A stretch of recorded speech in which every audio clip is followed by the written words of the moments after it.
ముందుగా మా ఆడపడుచులకి యువతులకి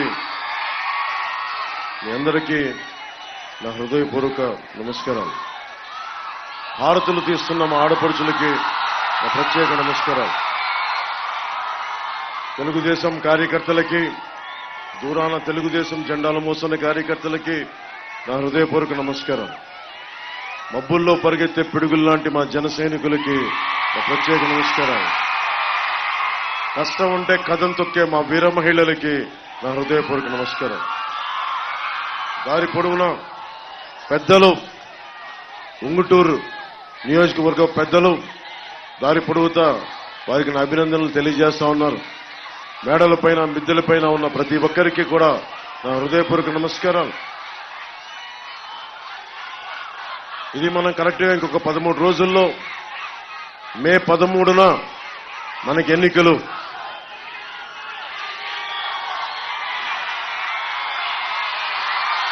మే 13న ఎన్నికలు. మనకి 5 పార్టీ పెట్టి 2014 నుంచి దశాబ్దంగా యుద్ధం చేస్తున్నాం. ముఖ్యంగా జన సైనికులకి, వీర మహిళలకి నేను ఈ రోజున పొత్తు ముందుకు తీసుకెళ్లగలిగాను. మనకున్న ఉంగుటూరు ఎమ్మెల్యే గారు వాసు గారు ఇంకోసారి కావాలా లేదా, ఆయనకి ఎమ్మెల్యేగా ఉండాలా లేదా అనేది వాసు గారు ఎమ్మెల్యేగా కావాలని కోరుకుంటున్నాను. సో వైసీపీ ఓటమి తథ్యం. సరే, సో వైసీపీ ఓడిపోతుంది కాబట్టి ఇంక వైసీపీ గురించి మనం మాట్లాడుకోవాల్సిన అవసరం. మనం ఏం చేస్తాం మాట్లాడు. వాసు గారి గురించి చెప్తాను.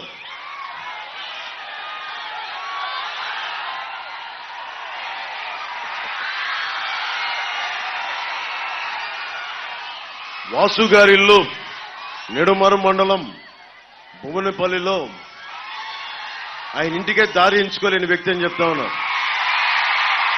ఒక ఎమ్మెల్యే అండి, సొంత ఇంటికే దారి ఎంచుకోలేని వ్యక్తి మన దారులు ఏం పుడుస్తాడు, మన రోడ్లు ఏం వేస్తాడు. సరదాగా ఆయనకి ఏదో ప్యాకెట్ క్లబ్లు నడపాలని ఉంటుంది, అది కాదనం మనం. 30 లక్షలు కారు కూడా ఇచ్చారంట బాగా ప్యాకెట్ క్లబ్లు నడిపినందుకు. మనకి ఏం కావాలి? ప్యాకెట్ క్లబ్బులు కావాలా, మనకి డిఎస్సి నోటిఫికేషన్ కావాలా? ప్యాకెట్ క్లబ్బులు కావాలా, ఉపాధి అవకాశాలు కావాలా? వీళ్ళు ప్యాకెట్ ప్రభుత్వం ఇది. వీళ్ళకి ఎంతసేపు ప్యాకెట్ క్లబ్లు. మీరు ఆలోచించండి, ఇక్కడ ఆడపడుచులు చాలా మంది ఉన్నారు.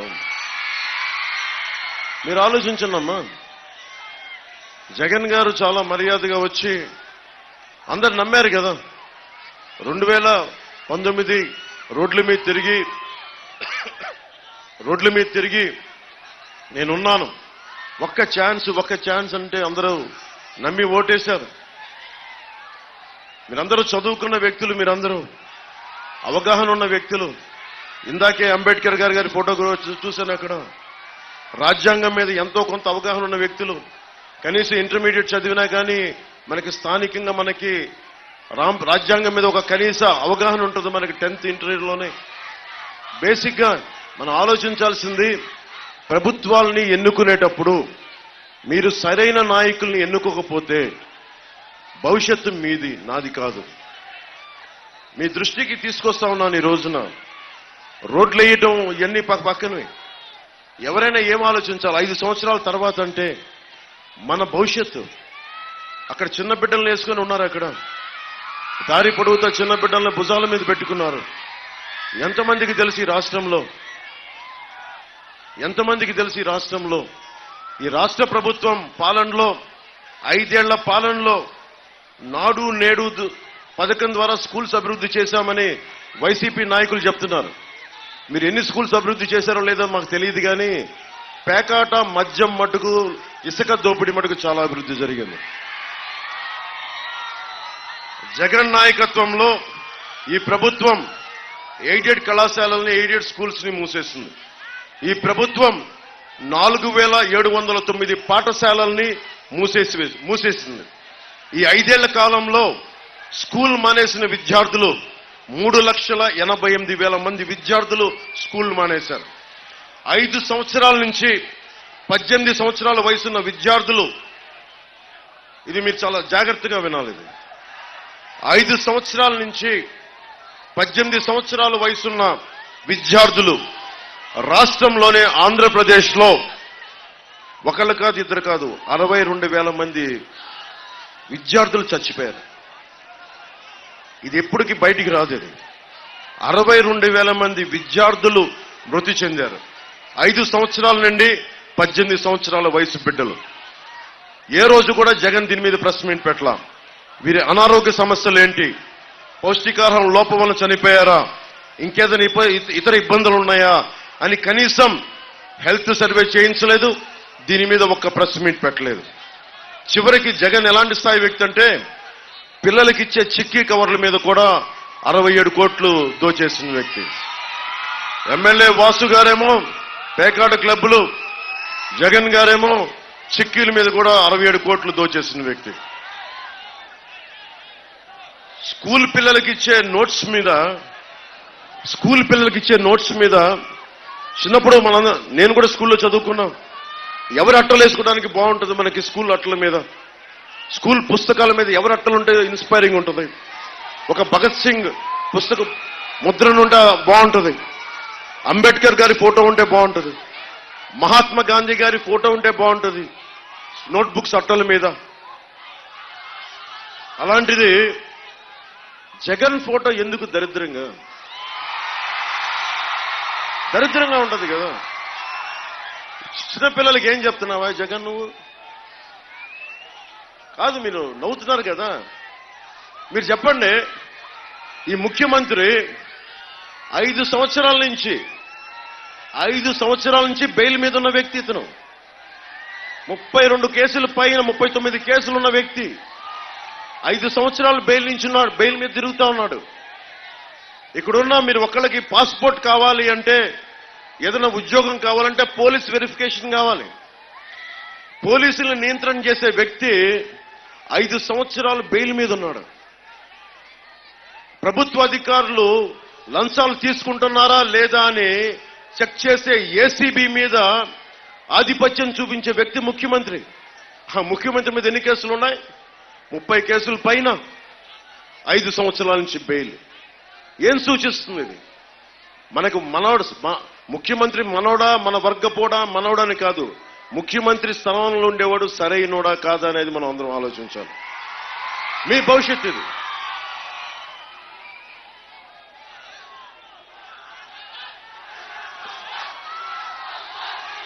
మీకు ఒక్క క్షణం ఆపితే మటుకు మీ గోల మామూలు గోల కాదు.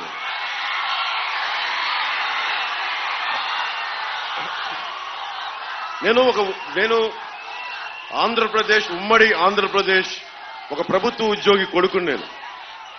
నాకేం స్థాయి ఉంటుంది అంటే, ఒక మనిషి అనుకుంటే సాధించగలడు.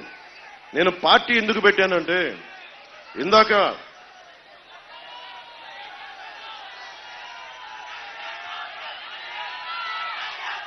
మన పుట్టా మహేష్ యాదవ్ గారు చెప్పినట్టుగా సినిమాలు చేసుకుంటే నాకు చాలా డబ్బులు, ఈ 5 సంవత్సరాల్లో డబ్బులు సంపాదించా, ట్యాక్సులు కట్టా, నేను ఎవరితో గొడవ పెట్టుకోకర్లా.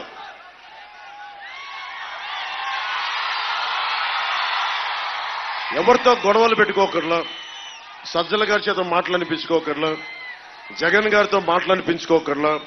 వెళ్ళి నేను నమస్కారాలు పెట్టి నా సినిమాకి కొంచెం టికెట్లు రేట్లు పెంచండి అంటే అయిపోయింది.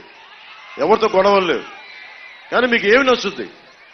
మీకోసం నేను ఖుషీ సినిమాలో ఏ మేరా జహా, ఏ మేరా ఘర్, ఏ మేరా ఆశియా, ఏ మేరీ దునియా, తెరా కామ్ క్యా హై, ఇది సినిమాలో చెప్తే బాగుంటుంది, చప్పట్లు కొడతాం. కానీ నిజ జీవితంలో చేయాలి అంటే ఎంత కష్టమో మీరు నన్ను చూస్తా ఉన్నారు. ఆ సినిమాలో చెప్పిందే చేస్తున్నా. ఆ రౌడీ గ్యాంగ్ ఏం చెప్తాను, ఇక్కడ నీకేంట్రా పని, ఇక్కడ నీకు మా కాలేజీలో ఏం పనిరా నీకు, నువ్వెవడరా మా కాలేజీలోకి రావడానికి? ఒక విద్యార్థి తాలూకు కోపం అది. ఈ రోజు నేను అదే అడుగుతున్నా, దోపిడీ చేసే రాజకీయ నాయకులు మీకేం పని ఇక్కడ? నువ్వెవడో మా జీవితాలను డిసైడ్ చేయడానికి? నువ్వెవడివి నేను రోడ్డు మీదకి రావాలా లేదని చెప్పడానికి? నువ్వెవడివి? ఈ కోపం లేకపోతే సమాజంలో ఈ ఆలోచన లేకపోతే చచ్చిపోతాం మనందరం. మనం ఎన్ని మహాత్ముల చరిత్రలు చదివినా, ఎన్ని అంబేద్కర్ గారి నుంచి చదివినా, మళ్ళీ వెళ్ళి క్రిమినల్స్ భుజాలను పెట్టుకుంటే మళ్ళీ నాశనం అయిపోతాం. మీరు అనుకోవచ్చు నాకు అవసరం ఏముందని. మీ అవసరమే నా అవసరం, మీ కష్టమే నా కష్టం. ఆక్వా ఉంది ఇక్కడ, ఉంగుటూరు ఆక్వా రైతాంగం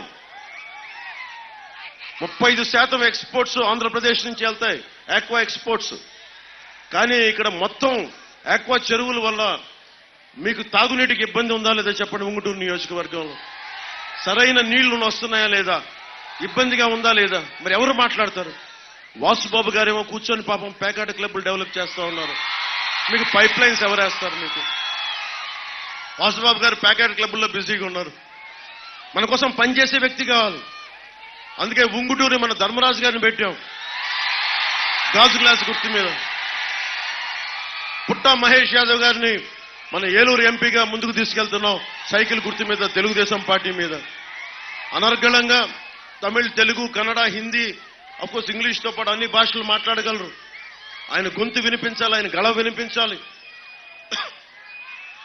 అందుకని వారిని గెలిపించమని ఎందుకు వచ్చానంటే మన భవిష్యత్తు కోసం. ఈరోజు మిగతా పార్టీలు ఎంత నమ్ముతారో నాకు తెలియదు, కానీ మీరు పవన్ కళ్యాణ్ అయితే నమ్ముతారు కదా. మీరు పవన్ కళ్యాణ్ మీకోసం పనిచేస్తాడా లేదా అన్న సంగతి మీకు తెలుసు కదా. నాకు చిన్నప్పుడు స్కూల్స్లో నాకు గురువుల మీద నాకు అమితమైన గురువులకి చాలా దండం పెడతాను నేను. గురుర్ బ్రహ్మ, గురుర్ విష్ణు, గురుర్ దేవో మహేశ్వర అంటాం. గురు సాక్షాత్ పరబ్రహ్మ తస్మై శ్రీ గురువే నమః అంటాం. అలాంటి గురువులకి గౌరవం ఇవ్వకపోతే ఏం జరుగుద్ది? గురువులు ఏం చేస్తున్నాడు వైఎస్ జగన్? ఏం చేస్తున్నాడు? బాత్రూమ్లు కడిగారా లేదా? గురువులకి ఏం చెప్తున్నాడు? బాత్రూమ్లు కడిగారా లేదా? తప్పేం కాదు, బాధ్యత తీసుకోవటం వేరు. కానీ పాఠాలు చెప్పాల్సిన గురువుల్ని కూర్చొని ఓకే స్కూల్ పరిసరాలు బాగున్నాయా లేదా అది కూడా అర్థం చేసుకోవచ్చు. కానీ మద్యం షాపుల్లో క్యూలు సరి చేయమంటే గురువులకి అదే గురువుకి ఇచ్చే స్థానం. కొన్ని డబ్బులు సరిగ్గా ఇచ్చాడా? డబ్బులు సరిగ్గా ఇవ్వలా. పిఆర్సీ విషయంలో కూడా ఈ రోజుకి ప్రభుత్వం మీద ఒత్తిడి తీసుకొస్తుంది ఉపాధ్యాయులే. జగన్ కాంట్రిబ్యూటరీ పెన్షన్ స్కీమ్ ని ఈ రోజుకి ఒత్తిడి పెడుతుంది ఉపాధ్యాయులే. ఉపాధ్యాయులు అందరికీ నేను చెప్తున్నాను, నేను ఉద్యోగి కొడుకుని. నాకు ఈ రోజుకి మా అమ్మగారికి మా నాన్న పెన్షన్ వస్తుంది. నాకు తెలుసు పెన్షన్ ఎంత విలువైందో. మీ పెన్షన్ కోసం కాంట్రిబ్యూటరీ పెన్షన్ స్కీమ్ మీద ఒక బలమైన పరిష్కారం కనుక్కోవడానికి నేను అసెంబ్లీలకు అడుగు పెట్టగానే కూటమి ప్రభుత్వంతో పెట్టే చర్చ, మొదటి చర్చ మీదే అవుతుంది.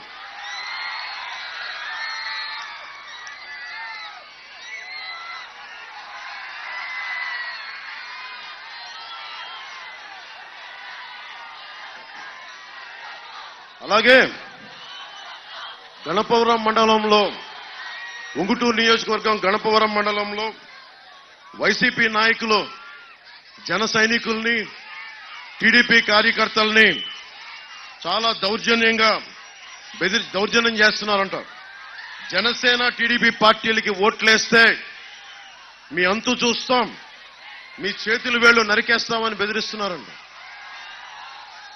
వైసీపీ గూండాలకు చెప్తా ఉన్నా, జగన్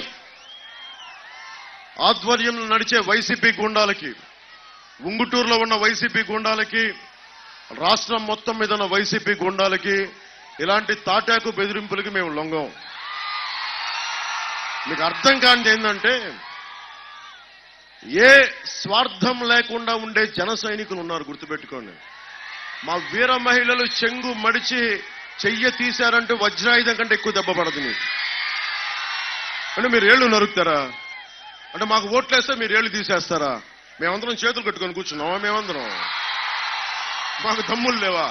అని మీరు కొడతా ఉంటే కొట్టు బాబు అని ఇటు కొట్టిన తర్వాత ఇటు కొట్టి చూపిస్తామా? మేము ఏమనుకుంటున్నారా? మీరందరూ అంత దిగొచ్చామనుకుంటున్నారా?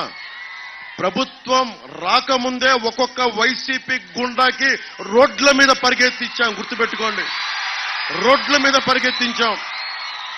వైజాగ్ లోనూ మనకి ఆంధ్ర బోర్డర్లోనూ గుర్తుపెట్టుకోండి. నాకు అలాంటి భయాలే ఉండవు. మా జన సైనికులకు అలాంటి భయాలు ఉండవు. వీర మహిళలకు అలాంటి భయాలు ఉండవు. నేనైతే తెగించి కూర్చున్నా. మీరు ఇలాంటి తాటాకి చప్పుళ్ళు మానేయండి. మీకు ప్రజాస్వామ్యానికి గౌరవం ఇవ్వండి. మా ఇష్టం వచ్చిన వాళ్ళకి ఓటేసుకుంటాం, అది మేము కాదంట్లా. కానీ ఇష్టంగా ఓటేస్తే మటుకు, మీరు బెదిరిస్తే మటుకు ప్రభుత్వం వచ్చాక ఒక్కొక్కరికి నేను వ్యక్తిగతంగా చెప్తున్నా, తాట తీసి ఉంగుటూరు రోడ్ల మీద మోకాళ్ల మీద నడిపిస్తాను. జాగ్రత్తలు.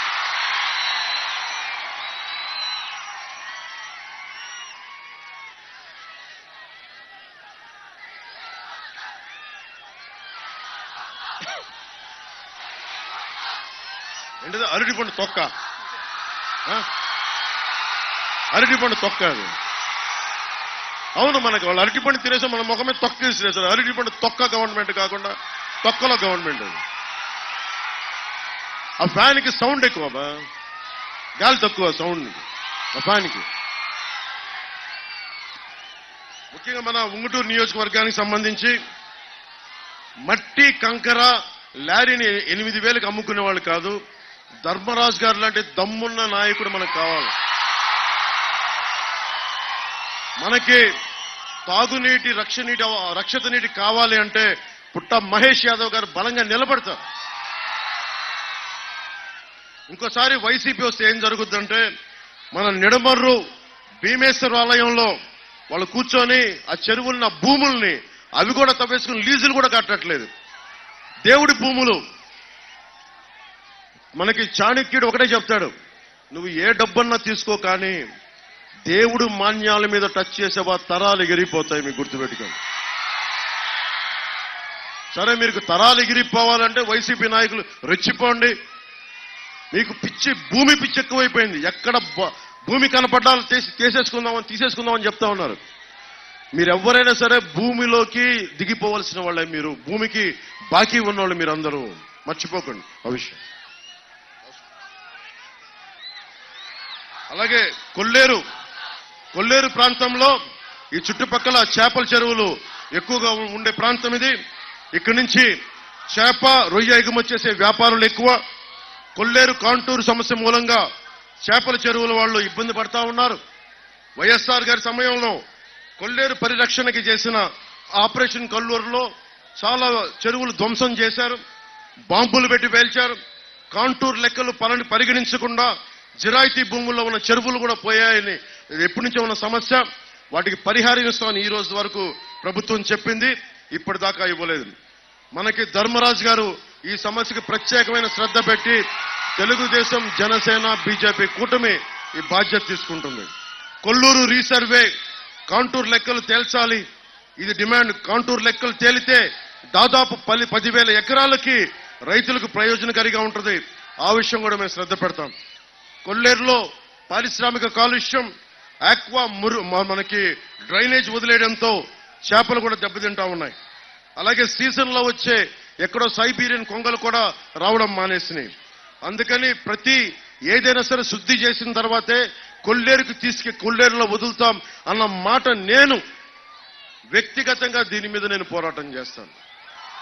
మనకి పర్యావరణాన్ని పరిరక్షించే అభివృద్ధి ప్రస్థానం జనసేన మూల సిద్ధాంతాల్లో ఒకటి.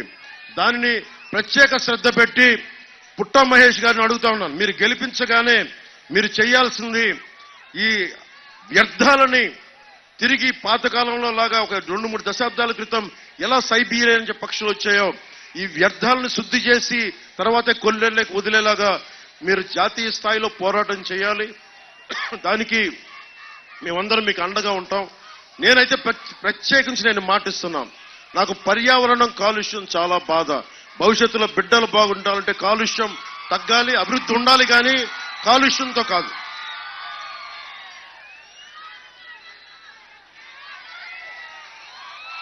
మన ఉంగుటూరు నియోజకవర్గంలో రహదారులు దెబ్బతిన్నాయి, వంతెనలు, చిన్నపాటి కల్వర్ట్స్ కూడా ఒకసారి ట్రక్స్ వెళ్తే పడిపోతాయా, బండ్లు వెళ్తే పడిపోతాయన్న డేంజరస్ గా ఉన్నాయి, అంత ప్రమాదకరంగా ఉన్నాయి. ఆక్వా ఎగుమతి వ్యాపారంలో జోరుగా ఉన్న ఈ ప్రాంతంలో రహదారులు కానీ వంతెనలు లాంటి ఒక బేసిక్ ఒక మౌలిక వసతులు కూడా మనకి కల్పించుంటే ఇరుపాటికి చాలా చక్కటి డబ్బు ఉపాధి అవకాశాలు ఉండే. నారాయణపురం గుండగొలను ఊళ్ళల్లో వంతెనలు దెబ్బతిన్నాయి. వాటిని పునర్నిర్మించే బాధ్యత కూటమి ప్రభుత్వం రాగానే మేము తీసుకుంటాం. పేరుకి డెల్టా ప్రాంతం ఎటు చూసినా నీళ్లున్నాయి, పైన హెలికాప్టర్ చూస్తుంటే నీళ్లున్నాయి. కానీ ఈ నీటి మీద ఎవరో మాట్లాడలా. వైసీపీ ఊరూరా మద్యం అమ్ముతుంది కానీ ఊరూరా మంచినీళ్ళు ఇచ్చే పరిస్థితి లేదు. మనకి సీసాల్లో సారా పోసిస్తున్నారు కానీ గుక్కడి నీళ్లు మటుకు ఇవ్వట్ల. మన నియోజకవర్గంలో ఉన్న 81 గ్రామాల్లో 64 గ్రామాలకి ఇంకా తాగునీరు ఇబ్బంది ఉంది. మేము పాపం ఆయన అధికారంలోకి రాకముందే చాలా స్వచ్ఛంద సంస్థలలాగా ఆయన కుటుంబ ఫ్యామిలీ ట్రస్ట్ మీద మనకి ధర్మరాజు గారు రక్షిత మంచినీటి గ్రామాలకి సప్లై చేస్తా ఉన్నారు.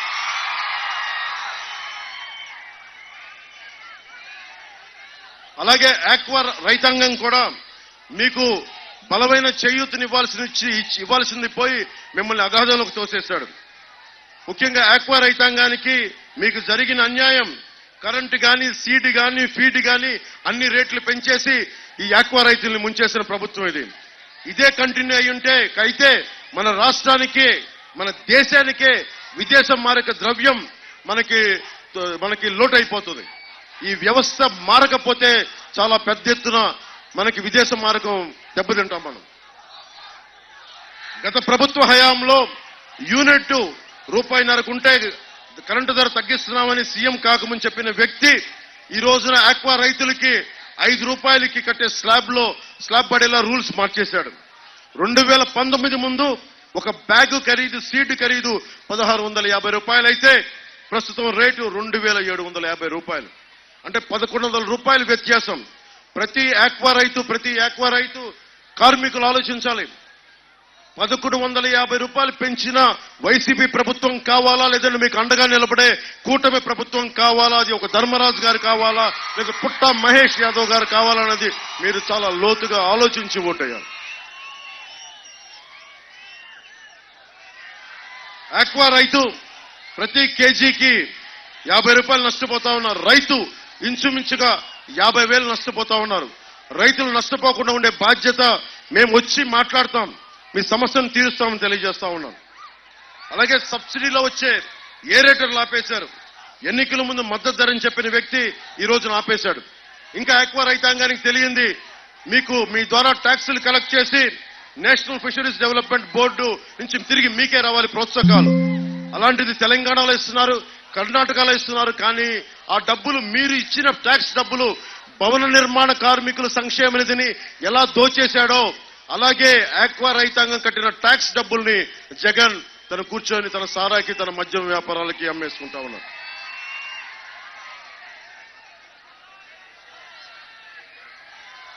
తాగునీటి సమస్య మనం అనుకోవచ్చు, అన్ని చోట్ల ఉండేది అనుకోవచ్చు. కానీ ఎక్కడైతే ఆక్వా ఉందో అక్కడ చాలా కష్టమైంది, క్లిష్టమైన పరిస్థితి ఏంటంటే ఆక్వా ఉంటే ఉపాధి అవకాశాలు ఉన్నాయి, డబ్బులున్నాయి. దాంతోపాటు చెరువుల్లో క్రిమి సంహారక మందులు ఎక్కువ వాడతారు. దానివల్ల తాగునీటి సమస్య ఎక్కువైపోయింది. గ్రౌండ్ వాటర్ పొల్యూట్ అయిపోయింది. దానికి పరిష్కారం Godavari delta water purifying plants ఏర్పాటు చేసి మంచినీరు అందించకపోతే మీరు ఆడబిడ్డలకి పొత్తికడుపుకు సంబంధించిన సమస్యలు కానీ, బిడ్డలకి లంగ్ సమస్యలు కానీ, మనకి ఆరోగ్యపరమైన సమస్యలు తలెత్తుతూ ఉన్నాయి. కిడ్నీ డిసీజెస్ వచ్చేస్తా ఉన్నాయి. దీనికోసం ఒకటే పరిష్కారం, పోలవరం నుంచి పూర్తయితే దాని ద్వారా వచ్చే తాగునీరు మనకి చాలా అవసరం దానికి. సో మనకి ఏలూరు కెనాల్ నీళ్లతోటి ఇక్కడ తాత్కాలికంగా పోలవరం రెడీ అయ్యే వరకు తాగునీటిని సమస్య తీర్చే అవకాశం ఉన్నప్పటికీ కేవలం ఆ కెనాల్లో ఈ డబ్బుల్ని మద్యానికి ఖర్చు పెట్టి, అనవసరమైన చోట్ల ఖర్చు పెట్టి, వాళ్ళ ప్రభుత్వ భవనాలకి వైసీపీ రంగులు వేయడానికి 1300 కోట్లు, తీసేయడానికి 1000 కోట్లు ఖర్చు పెట్టి మనకి ఏలూరు కెనాల్ నీళ్లకి కెనాల్లో పూడికి తీయలేకపోతే మనకి ఇంకా ఉంగుటూరులో తాగునీటి సమస్య ఉంది. పోలవరం కట్టడం తర్వాత విషయం. ముందు ఈ నియోజకవర్గంలో పోలవరం కుడి కాలువ పొడవున ఉన్న గట్లన్నీ మనకి పుడికి తీయాల్సింది పోయి చేసి బయటికి తీసిన మట్టిని మళ్ళీ వాసుబాబు గారు అమ్మేసుకున్నారని దృష్టిలో ఉంది. అలాగే క్రాప్ ఇన్సూరెన్స్ మనకి వెదర్ ఫోర్కాస్ట్ కానీ అగ్రికల్చర్ డిపార్ట్మెంట్ ని కోఆర్డినేట్ చేసుకుని రైతుల కష్టాన్ని మినిమైజ్ చేయొచ్చు. ఏ విధంగా కూడా ఈ ప్రభుత్వం చేయలేదు.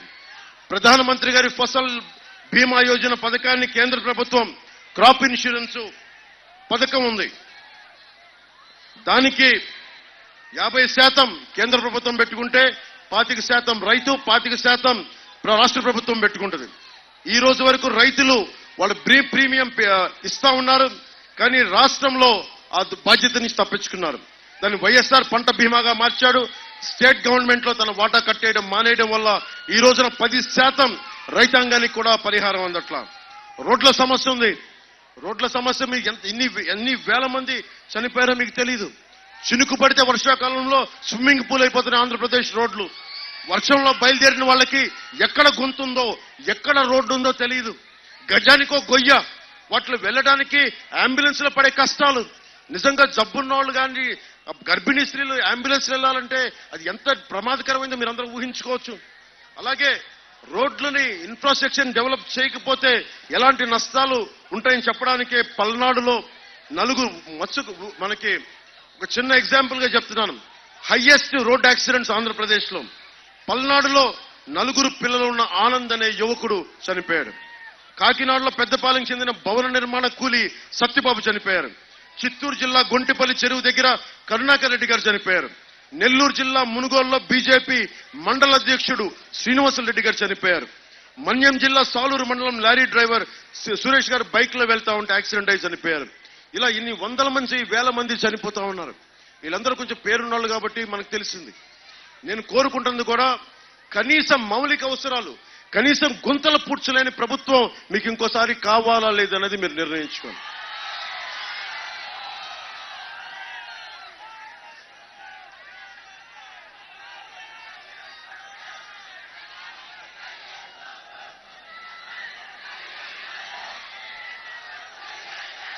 జగన్ తీసుకొస్తుంది.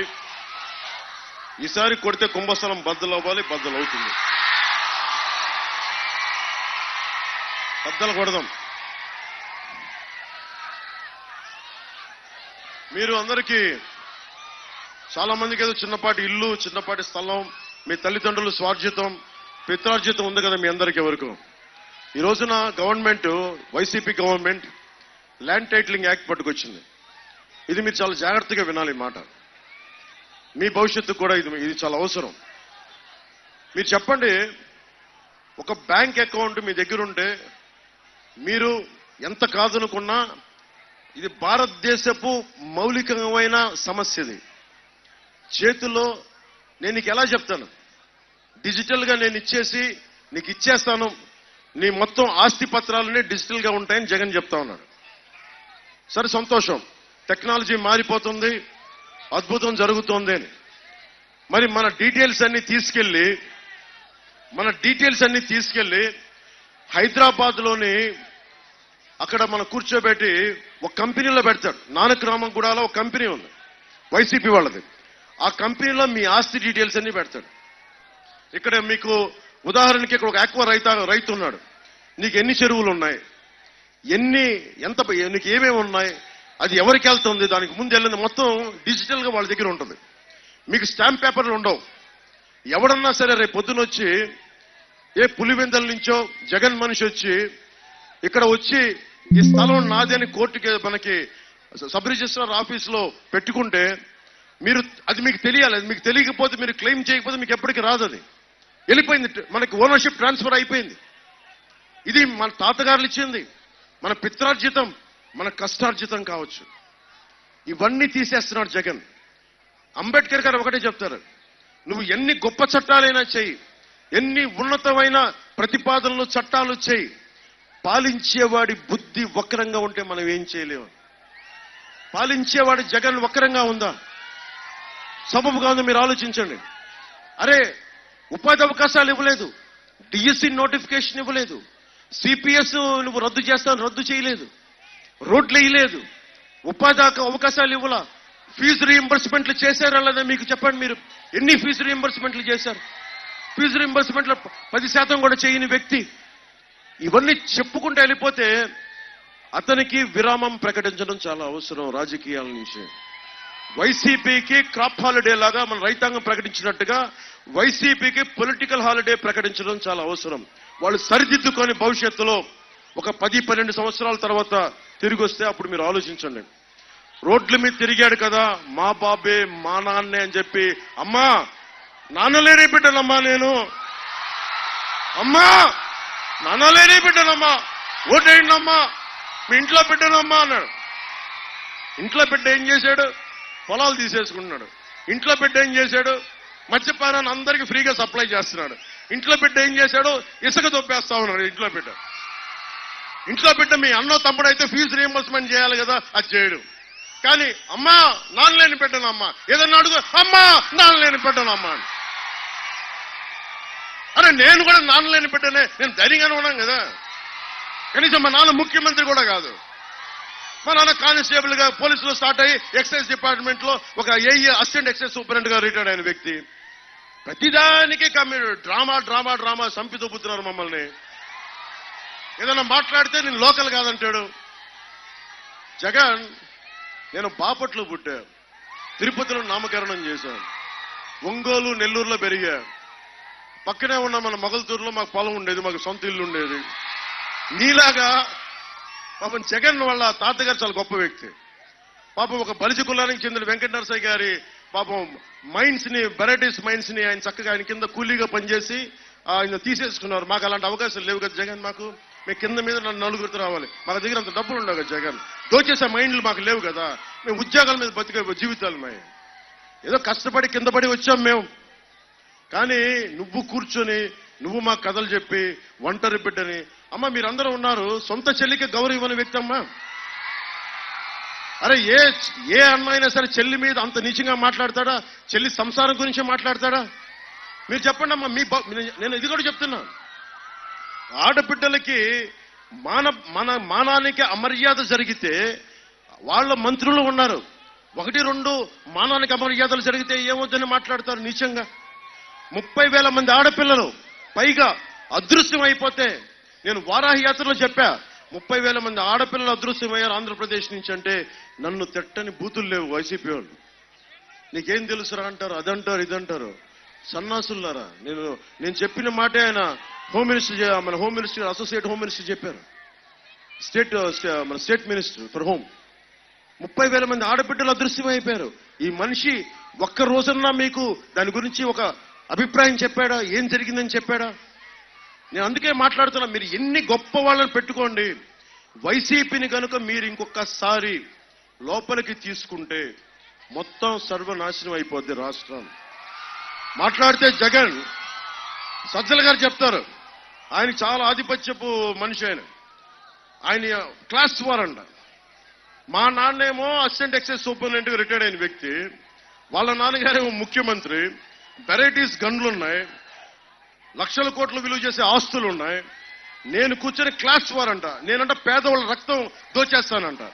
పేదోడు రక్తం పీలుస్తుంది నేనా జగనా? మీరు ఆలోచించండి. కౌలు రైతుకి ఎవరు నిలబడ్డారు? పవన్ కళ్యాణ్ నిలబడ్డాడా? జగన్ నిలబడ్డాడా?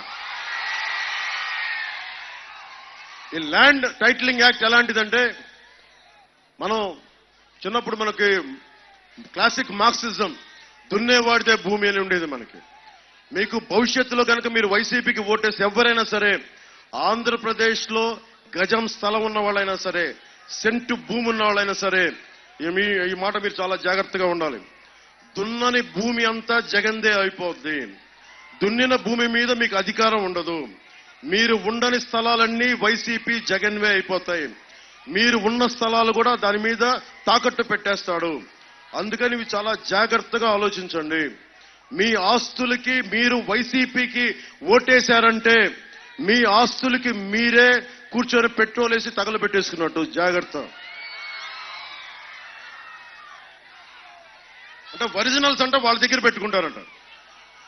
మన ల్యాండ్ మీరున్నారమ్మా, రేపు పొద్దున మీకు ఎవరికైనా పెళ్ళైతే మీ ఇంట్లో వాళ్ళు ఏమిస్తారమ్మా? మీ వచ్చే అల్లుడికి ఏమిస్తారు? స్టాంప్ పేపర్లు ఇస్తారు. ఇదిగో మా అమ్మాయికి తరపు నుంచి తెస్తున్నాం, మీ బిడ్డకి ఆడబిడ్డకి ఇచ్చుకునేది ఉంటుంది. అది ఎవరంటమ్మా? మీకు ఫోటో స్టాట్ జెరాక్స్ కాపీ ఇస్తారంట. జెరాక్స్ కాపీ ఎవరితో ఏంటో మనకేం తెలుసు? రేపు పొద్దున వెళ్ళి సంసారం చేద్దామని ఈ లోపల పెట్టుకుంటే అది ఎవడే అన్యాక్రాంతం అయిపోయి ఉంటుంది. అందుకని చాలా జాగ్రత్తగా ఆలోచించండి.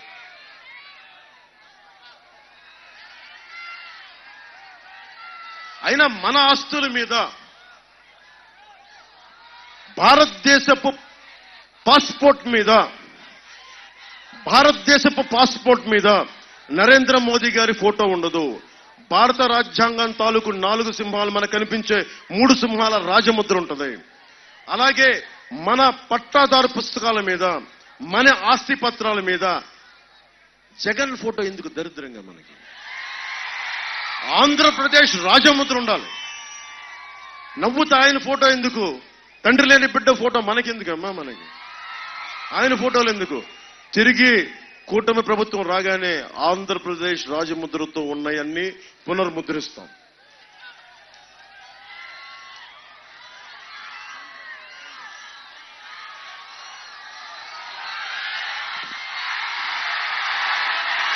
ఇప్పుడు మన మనసు మాట్లాడుకున్న బాధ్యతలు అయిపోయినాయి. మీరు అసెంబ్లీ భవిష్యత్తు మీది. 2047కి అమ్మా మీకు ఎంత వయసు? ఎంత వయసు అమ్మా నీకు? 18 20 21. 2047కి నీకు ఎంత వయసు వస్తామ్మా? ఆల్మోస్ట్ మీకు ఒక 40 ఏళ్ళు పైన వస్తాయా? మీకు అప్పుడు పిల్ల పాప బిడ్డలంతా ఉంటారా? ఉన్నప్పుడు ఏం చేయాలమ్మా? మీ భవిష్యత్తు, మీ బిడ్డల భవిష్యత్తు కోసం నేను పనిచేస్తున్నా. మీ బిడ్డల భవిష్యత్తు కోసం ఆరోగ్యమైన పరిసరాలు ఉండాలి కదమ్మా. తాగునీటి అవసరాలు ఉండాలి కదా. ప్రతి చేనుకి నీరు, ప్రతి చేతికి పని.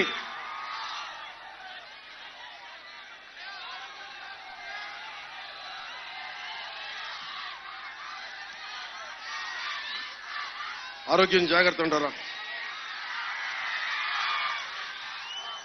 నేను కూటమి ప్రభుత్వంతో నుంచి నేను మీకు మాటిస్తున్నా, నేను మీకోసం ఒక సర్వెంట్ లీడర్లా పనిచేస్తాను. సేవా నాయకత్వం. మీ సమస్యల కోసం నేను వచ్చి గమ్ తిప్పుతాను. నేను ఎన్ని సంపాదించుకున్నా తృప్తి లేదు. ఒక సుగాలి ప్రీతి 14 ఏళ్ల బిడ్డ చనిపోతే, వాళ్ళ దివ్యాంగురాలైన వాళ్ళ అమ్మ ఏడిస్తే, కర్నూలుకి పోతే మీలాగా 1.5 మంది జనం గొంతిప్పితే అది నాకు చాలా పెద్ద అధికారం ఇచ్చింది. అధికారం లేకుండా అధికారం ఇచ్చింది. అది మీ గుండెలు ఇచ్చిన స్థానం మించిన అధికారం నాకు ఏది ఎక్కువ కాదు. రాజ్యాధికారం రేపు పొద్దున మీకు వచ్చిన రోజున భవిష్యత్తు మీకోసం పనిచేస్తాను. ముఖ్యంగా యువత మీరున్నారు.